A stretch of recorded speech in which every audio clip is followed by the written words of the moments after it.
Con un amplísimo currículum que va desde ser economista, líder político, fue profesor de la Universidad de Carabobo, fundador del Centro de Análisis Estratégico, fue gobernador de Carabobo, diputado, candidato presidencial en el 98. Le pregunto, además tiene un libro que se llama El futuro tiene su historia, que es él sin ser brujo, ni astrólogo, ni quiromante, sino investigador y analista. eh, ha hecho este libro tan interesante y ahora anuncia la segunda parte. He consultado con varias personas serias e inteligentes. ¿Quién me puede explicar claramente qué pasa con Israel, Hezbollah, Gaza, Líbano, Irán? Todos coincidieron en que la persona era él. Y ahora que se habla de la Tercera Guerra Mundial, según Putin, y que el corresponsal en el Medio Oriente del New York Times acaba de escribir, es hora de que se active el código rojo en Oriente Medio.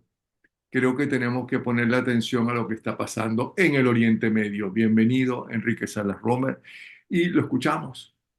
Denos Muchas una gracias, clase Julio. magistral de qué en 25 minutos de qué está pasando y lo complicado que es lo que está pasando.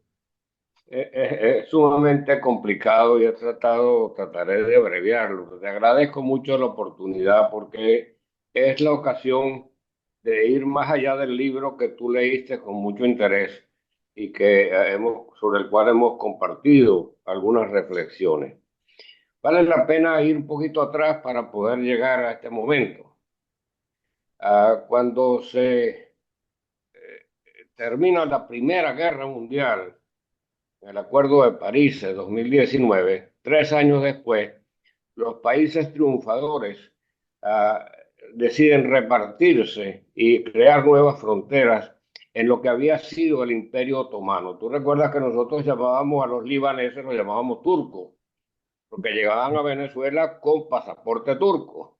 Sí, sí. Bueno, llegaban, pero eran cristianos que acosados por los musulmanes turcos, ah, se desplazaron pues hacia nuestras tierras. Y que El iban de hecho puerta en y que iban de puerta en puerta, si mal no recuerdo, ¿no? Vendiendo telas. es sí, así, y se hicieron, bueno, y son una comunidad que es muy productiva y que ha hecho mucho por Venezuela. Pero el hecho es que en 1922 se produjo la declaración de Balfour, que obligaba a crear un espacio para la creación de la nación de Israel. Eso nunca se llevó a cabo, pero 30 años después, tras el Holocausto, donde Hitler asesina a 6 millones de judíos y se crean las Naciones Unidas, nace el Estado de Israel. Pero nace en medio de una comunidad extensa que por razones religiosas ah, se, se le opone. Y los primeros años serán sumamente contenciosos. Se produce dos guerras que son especialmente notorias. La guerra de los 6 días, donde se destacó aquella maniobra de Moshe Dayan de destruir la aviación de Egipto antes de que se levantara vuelo y dura apenas 6 días. La invasión terrestre es derrotada. Y luego en 1973 se produce un ataque de más de 1 millón de seres sobre ese pequeño país en dos frentes, del lado de Egipto y del lado de Siria, atacan simultáneamente e Israel, sorprendido en medio, era impensable porque era el día de Yom Kippur, el día del perdón en los israelitas cuando no trabajan y están en ayunas, pero también era el día religioso, el momento religioso para el mundo árabe. Bueno, atacan y se produce el milagro que Israel logra no solamente desalojarlos de su territorio, sino triunfar 20 días después cuando ya los israelitas en territorio sirio y en territorio de Egipto amenazan con extender la guerra e intervienen las Naciones Unidas. Después de eso, hubo iniciativas importantes, los acuerdos de Camp David, por ejemplo, en los cuales se llega a un entendimiento entre Israel y Egipto. Y poco a poco Jordania llega a un entendimiento con Egipto. Y poco a poco se van normalizando las relaciones entre el mundo judío y el mundo árabe. Eso avanza hasta que en 1980 cae el Shah de Irán, se comienza la revolución islámica con una visión no solamente contraria con la intención de destruir a Israel, sino también con una vocación nacerista de ocupación de todo el Medio Oriente y más allá, para llevar su doctrina. Y en ese contexto se crea la Guardia Islámica Revolucionaria, que responde exclusivamente al ayatollah, al jefe religioso máximo, no al presidente, y que tiene a su cargo la expansión internacional de Irán. Esa fuerza se gana sus galones en la guerra contra Saddam Hussein, porque Irak lo invade, y luego interviene en los conflictos de Kosovo, donde hay una alta población musulmana, pero sobre todo va desarrollando y financiando tres fuerzas proxies. En el Líbano hay un partido conformado por la misma tendencia a la del Islam, que son los chiíes, que es el Hezbollah, un partido que tiene una cara positiva porque se dedica mucho a la obra social, pero que tiene un poderosísimo ejército armado, conformado por células que son fundamentalmente de carácter familiar. En el mundo palestino crea y financia el Hamas, que pertenece más bien al ala sunita. Y en Yemen, que queda al sur de Arabia Saudita, crea o financia los Houthis, que han sido conocidos por su capacidad de piratería en el Mar Rojo. El hecho es que tanto por el norte como en el sur se ve un desarrollo que en forma de tenaza se extiende, haciéndole como una especie de media luna o sombrerillo por encima de Arabia Saudita, y en el sur está Yemen. Esto es una parte de la historia. Ah, el, ah, o sea que Irán, imaginemos a una guardia revolucionaria iraní, islámica, a la orden del ayatollah, que va obteniendo más y más poder, no solamente poder político, sino que se le va otorgando poder militar, que tiene en su seno un organismo élite que se llama el Quds, y que a su vez entrena tres ejércitos simultáneos que van a promover, a llevar adelante su ofensiva internacional. Ese es el segundo capítulo. Tenemos la creación del Estado de Israel en el 48 y tenemos a los ayatolás en Irán. Ahora vamos a un espacio que no hemos cubierto a Napoleón anteriormente. Yo he llegado a la conclusión que sí lo recoge mi libro en cuanto a la amenaza de China, cuando la administración Trump le declara la guerra tarifaria y le pone freno a las incursiones económicas y el aprovechamiento tecnológico de China de la tecnología norteamericana. Y hay una advertencia de China que muchos no se han atrevido a llamarla por su nombre. Creo porque de hacerlo llevaría al mundo a una conflagración mundial. Pero el COVID fue un acto de guerra, independientemente de que si fue un virus fabricado o no fabricado. El hecho de que en territorio chino fue constreñido a la ciudad de Wuhan, o sea que solo hubo 5.000 muertos en esa primera oleada del año 2000, mientras en el mundo provocaba 3,5 millones y llegó a matar a 6,900,000 personas. En China, en la primera fase, solamente el 80% se produjo en la ciudad donde se originó, 4.800. El 80% de las muertes fueron allí y de allí no pasó. De manera que evidentemente fue una acción que, permitiendo que ese virus se extendiera por el mundo entero, paralizó las economías del mundo y generó pues una situación que desencadenaría todo el inicio de lo que yo llamo y llamaré en el próximo libro una guerra híbrida, una guerra no declarada, porque no es una guerra que se libra solamente en el espacio territorial, como ha ocurrido en Ucrania y ocurrió en Gaza, sino que se libra en el terreno cibernético, en el terreno comercial, en el terreno financiero. O sea que, y por supuesto, en el terreno militar e incluso en el terreno sideral, porque hay contiendas que se libran por ocupar espacios en el lado oscuro de la luna.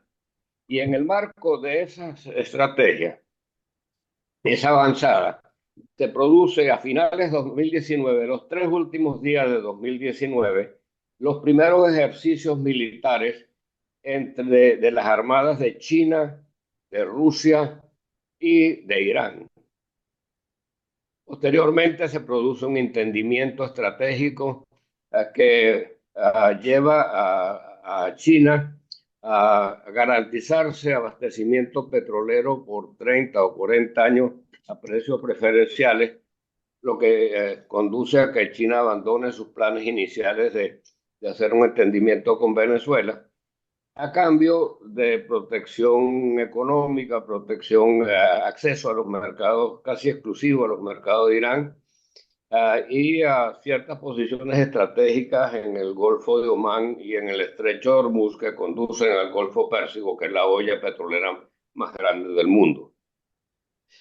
La acción china lleva a un entendimiento entre los rivales mortales, entre Irán y Arabia Saudita, porque China quiere aprovechar la enorme demanda que nace de una Arabia Saudita que está creciendo económicamente a pasos agigantados, y eso se va extendiendo en todo el mundo árabe al punto de que en el seno de BRICS, quizás nuestros oyentes no conocen o suficientemente BRICS. BRICS fue inicialmente una definición para reunir en su seno los 5 países más grandes del mundo: Brasil, Rusia, India, China y Sudáfrica, BRICS. Pero esos 5 países ahora son 10. Y entre los 10 países está incluido ahora Arabia Saudita, está incluido Egipto, Etiopía, Irán y me falta un país. Pero en todo caso son 10 países. Y la idea es crear un bloque financiero suficientemente grande para desplazar poco a poco a Estados Unidos el espacio del dólar, que es una de las armas más potentes que tiene Estados Unidos.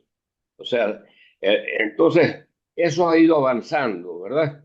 Al punto de que Arabia Saudita, por ejemplo, que siempre fue un aliado de Occidente, por razones de conveniencia estratégica y de mutua protección, país que se salvó de la invasión de Saddam Hussein por protección del ejército norteamericano, hoy tiene una posición ambigua, al punto de que todos los países de la OPEP árabes, de la OPEP, por ejemplo, reconocen la presidencia de Nicolás Maduro luego de la elección que perdió.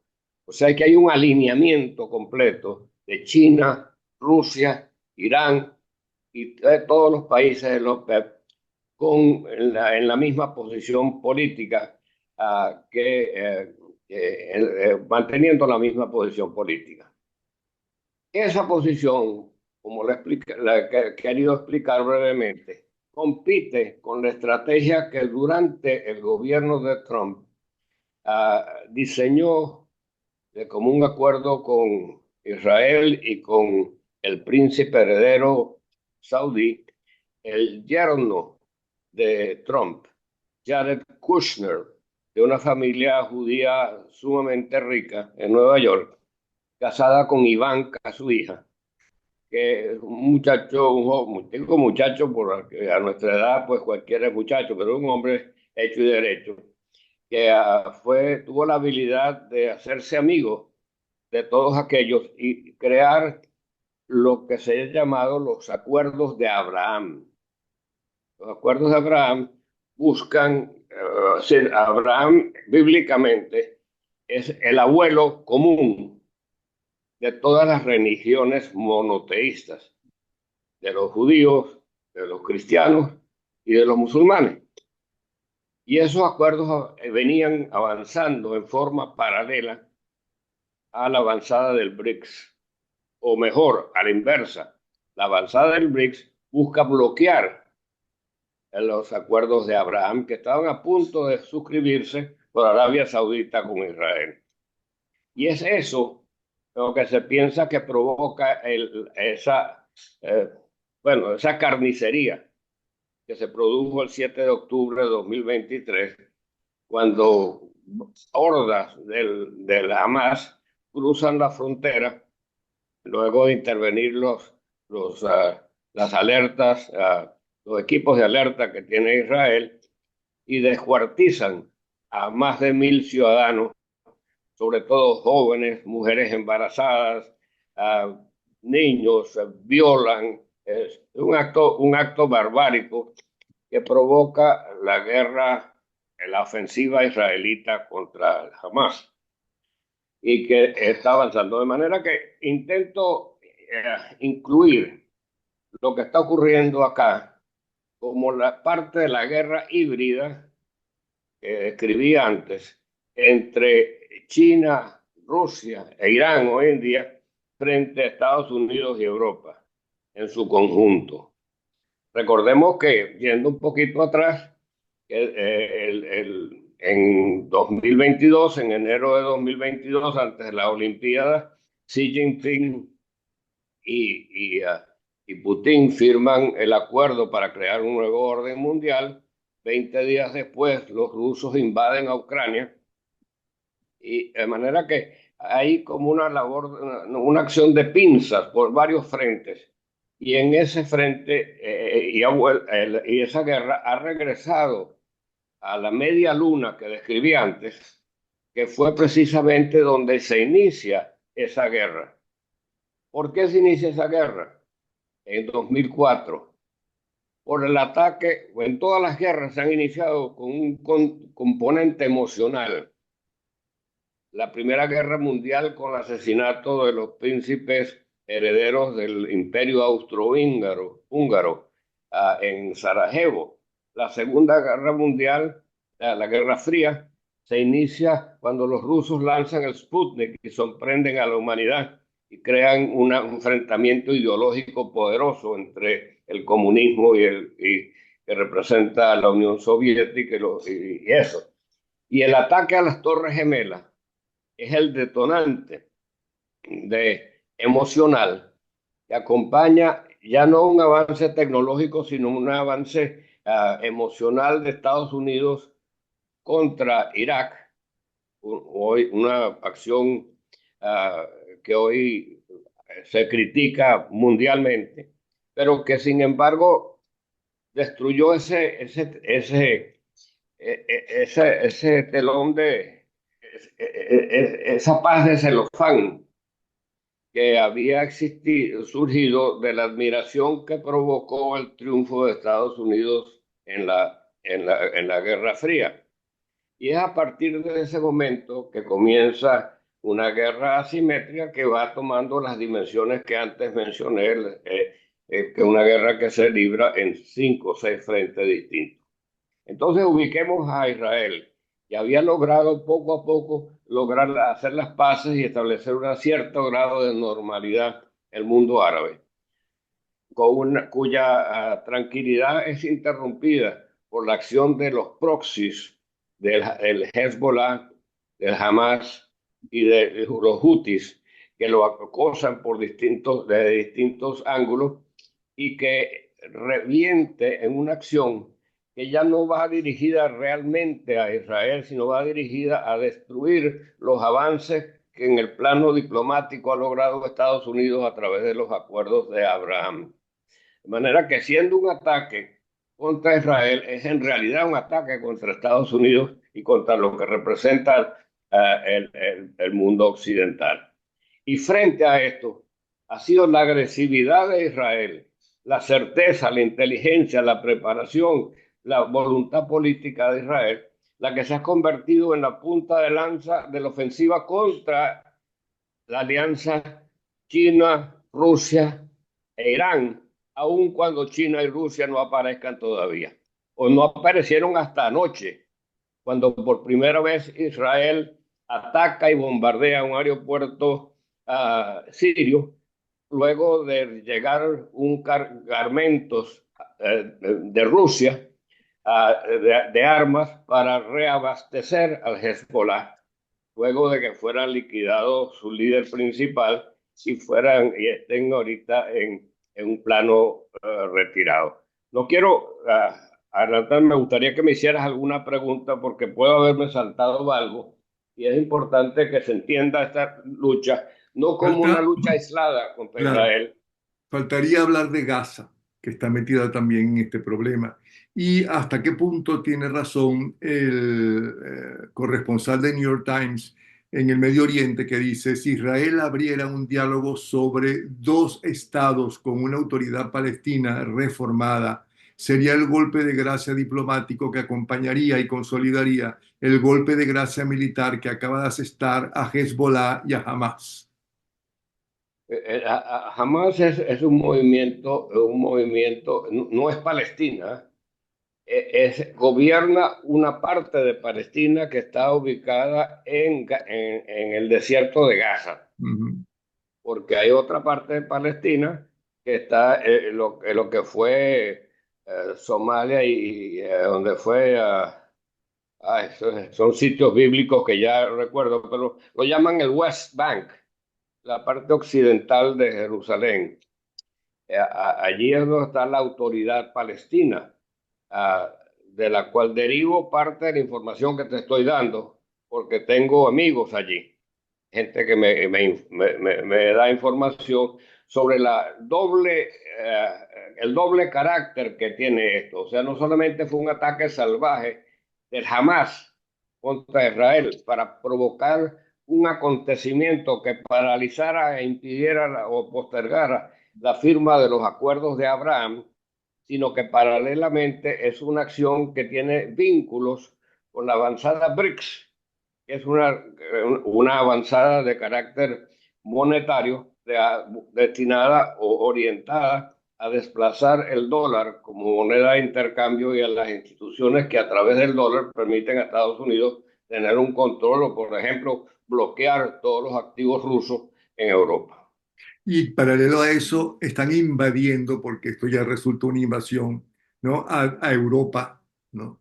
Y tratando de imponer la creencia musulmán, ¿no? A como de lugar. Inclusive hay países, si mal no recuerdo, Bélgica, que eliminó los adornos en Navidad en las calles porque eso podía molestarlos a ellos, o los parisinos cuyas autoridades permiten que a la hora de rezar, creo que es al mediodía, pues puedan paralizar avenidas completas, ¿no? En respeto a que ellos sí lo pueden hacer porque es su religión.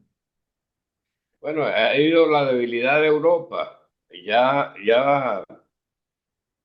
había sido ah, digamos que pronosticado no sé si fue ah, un héroe argelino que dijo, ganaremos las guerras con el vientre de nuestras mujeres, porque mientras los musulmanes que se han ido a Europa tienen 7 y 8 hijos, que pueden tener varias mujeres, la tasa de natalidad de la población tradicional de Europa ha bajado de manera drástica. Y Pero es entonces que en están, París hay sectores de París donde la policía francesa no puede entrar. así es. Entonces, Y entiendo que Marsella está bajo el control, lo que he leído, que Marsella está prácticamente bajo control musulmán. ok, entonces esta pregunta viene por lo siguiente. ¿Qué está haciendo frente a esto? ¿No? Occidente. ¿Qué hace Estados Unidos? ¿Qué hace la Unión Europea frente a esto? Europa está fundamentalmente preocupada por Ucrania, y con razón. Estados Unidos tiene una política exterior sumamente indefinida. Ayuda a Zelensky en Ucrania, pero no te vayas muy allá. Ayuda a los israelitas, sí, pero vamos a tratar de que no se escale el conflicto. Y Netanyahu no le ha hecho caso. Avanzado, destruyó, no solamente liquidó al jefe que por 30 años había liderado al movimiento más fuerte, el Hezbollah, que además tiene alianzas estratégicas con los carteles de la droga del mundo entero y ha cobrado una fuerza enorme, interviene incluso en Venezuela y se está retirando de Venezuela en este momento, según las informaciones que tengo. Ah, y, ah, ah, él, ¿Y por qué se está retirando de Venezuela? No sabemos, pero hay un contingente que se estimaba de 10.000 miembros del Hezbollah, digamos, militarmente preparados. No nos referimos a los libaneses. Muchos de ellos, muchos de ellos han financiado el Hezbollah, la parte política del Hezbollah que hay en Margarita. Esos ya son venezolanos. Estamos refiriéndonos a la oleada que, según mis fuentes de inteligencia, llegó y que se estima que eran unos 10.000 hombres, han ido saliendo en forma progresiva de Venezuela, se están replegando. Puede ser por los conflictos que existen allá y ahora con mayor razón luego de caer su líder fundamental.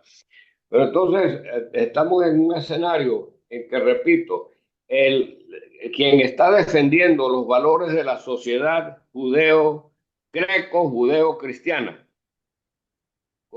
en esfuerzo, es decir, luchando por su propia subsistencia, pero a la vez haciéndole frente a toda esta ofensiva en la cual no participa visiblemente China y Rusia, pero están allí, pero que la encabeza Irán, ha sido Israel, y ahora comienza ya a no solamente a llevar la guerra hacia la destrucción final del Hezbollah y a la destrucción definitiva del Hamas y a liquidación también de los Houthis, bueno, cuando uno de los líderes fundamentales cayó, su helicóptero explotó en suelo iraní, sino que ya está Netanyahu llamando al pueblo de Irán a alzarse contra los ayatolás. No era que hay una Y ofensiva israelita. y el gobierno norteamericano le está diciendo a Israel que se abstenga de bombardear, como lo está haciendo en esta guerra,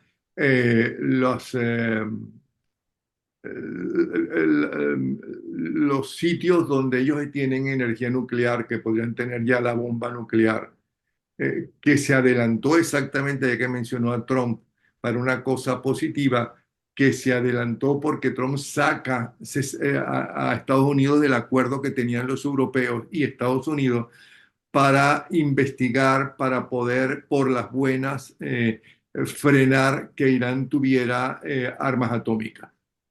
Lo que pasa es que ese acuerdo que firma Barack Obama, un acuerdo y Europa en general, un acuerdo chucuto, porque no tomaba en cuenta la Guardia Islámica, no tomaba en cuenta el Hezbollah, no tomaba en cuenta el Hamas, no tomaba en cuenta a los Houthis. O sea que todos los brazos armados quedaban intactos y solamente Peor está, pero peor es ahora, ¿Cómo? que peor es sin ese acuerdo.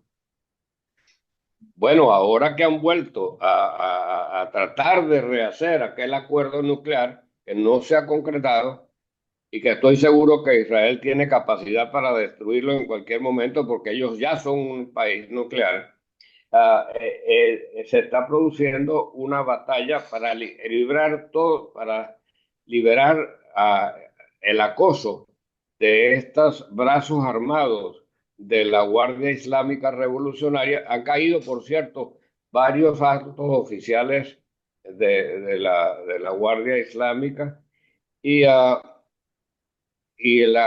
la batalla se está convirtiendo en una batalla política ya quizás que pudiera eventualmente conducir a un derrocamiento del régimen islámico teocrático de Irán, que fue el que inició todo este proceso. O sea que la iniciativa alentada por China para alinear todo el Medio Oriente con las políticas que conjuntamente con Rusia conducen a un nuevo orden mundial, en este caso en el plano financiero y monetario, está siendo desmontada por Israel en la medida que va destruyendo los anclajes que han permitido su penetración en el Medio Oriente. Pero yo creo que no le permití desarrollar esa pregunta de qué está haciendo Occidente para enfrentarse a esto que es acabar con la civilización judeocristiana. Bueno, es que yo creo que la punta de lanza es Israel, precisamente. Ujú. Quizás estoy diciéndolo, pero es que la política norteamericana es una política, ya lo dije antes, sumamente blandengue, no solamente en Israel, también en Ucrania. Avanza, pero no avances tanto. Lucha, pero no lucha tanto. Es decir, si yo no debería decirlo, ¿no? Porque este es un país que me ha acogido y en el cual yo estudié toda mi vida y que lo aprecio muchísimo. Pero hay una evolución política en Estados Unidos que ha convertido el Partido Demócrata como en un país de islas, ¿no? Es como que si todos tienen su espacio, es inclusivo, pero cada uno en su sitio. Entonces, es un partido que es muy difícil de manejar. No tiene un liderazgo definido. Algunos jalan en una dirección, otros jalan en otra. Y por otra parte, el estilo de Trump ha creado, por supuesto, fisuras inevitables. Vamos a ver qué resulta de esta elección. Trump fue muchísimo más efectivo en el campo diplomático porque se llevó por delante las organizaciones multilaterales, que ya, por cierto, están avejentadas, son unos paquidermos burocráticos que poco sirven, y llevó más bien una política que algunos que la llaman transaccional, pero es decir, negociando en cada espacio, logró liquidar el ISIS, logró evitar guerras y alcanzó pues un grado razonable de normalidad en el mundo. Ahora hemos vuelto a un recrudecimiento muy fuerte que costará mucho tiempo revertir. Sin embargo, yo creo que el rol de Israel en esta función, que se metieron con quien no debían, porque despertaron esa fuerza, esa voluntad política, esa capacidad. Israel nunca, perdón, Irán nunca se imaginó que todo su, ah, aparataje filtrado por la inteligencia iraní, hasta que explotó una bomba en la residencia del delegado de la Hamas, horas después que se reunió el ayatollah. Y ahora, hace 2 días, cae el helicóptero que ya te mencioné del jefe del Houthis. De manera que Israel parece tener control de la situación, bastante control. Sin duda alguna tiene apoyo norteamericano, militar, porque hay que tener una diferencia entre la capacidad militar de Estados Unidos, que es gigantesca y en todas partes del mundo, y la capacidad política y las contradicciones políticas que impiden que el país actúe con la fuerza que debería actuar en los momentos en que está enfrentando una guerra en 5 o 6 frentes al mismo tiempo: el territorial, el cibernético, el comercial, el tecnológico, el espacial. Es decir, son guerras de múltiples, que por ser tan diferentes a las guerras del pasado, mucha gente no se da cuenta de que la guerra está librando, de que Entonces, es una guerra mundial la que está en curso. entonces, en definitiva, creo que la civilización judio-cristiana cuenta más con Israel que con Europa y con los Estados Unidos en este momento. En este momento sí, porque le está desmontando toda la estrategia de control del Medio Oriente. Y eso es, por supuesto, un brazo fundamental, porque esto es una guerra, la gente tampoco lo ha advertido suficientemente. Napoleón, que nació y está siendo librada en el Medio Oriente, el teatro de operación fundamental en el orden geográfico, está siendo librado en el Medio Oriente. Pero ya Acá Putin está amenazando una tercera guerra mundial. hay, hay, hay una llamada telefónica que está entrando por alguna parte, no la No se escucha, no se preocupe. Nosotros te he perdido. que, que a pesar de que la guerra todavía está en el Medio Oriente, No te estoy oyendo, Napoleón. Aló. Bueno, y además nos queda solamente un minuto. ¿Me oye ahora? Ahora sí, es que una Pero llamada telefónica que entró. nos queda solamente un minuto. Pero Putin ya está amenazando con una tercera guerra mundial. Bueno, esto es lo bueno de la nueva tecnología, que uno no está en un estudio donde la gente está amarrada, sino que todo es como mucho más natural. ¿Me está escuchando ahora? Y ahora sí, Ajá. Napoleón. Nos queda un minuto. Putin está amenazando con la tercera guerra mundial. La Tercera Guerra Mundial comenzó en Irak en 2004 con el derrocamiento de Saddam Hussein, consecuencia emocional del ataque a las Torres Gemelas. Ok. Ese fue el momento en que comenzó, y es una guerra que va a terminar en 2034 cuando se establezca un nuevo orden mundial. Esto es lo que va a salir en nuestro próximo libro, suficientemente documentado. Pero la guerra mundial pasa es que no se ve. Sí. Imagínate tú que Estados Unidos considerara oficialmente que el COVID fue una agresión bélica. Ok. Automáticamente tendría que declarar una guerra nuclear. Bueno, Enrique, de verdad que como siempre, muy bueno que nos haya regalado esta clase magistral.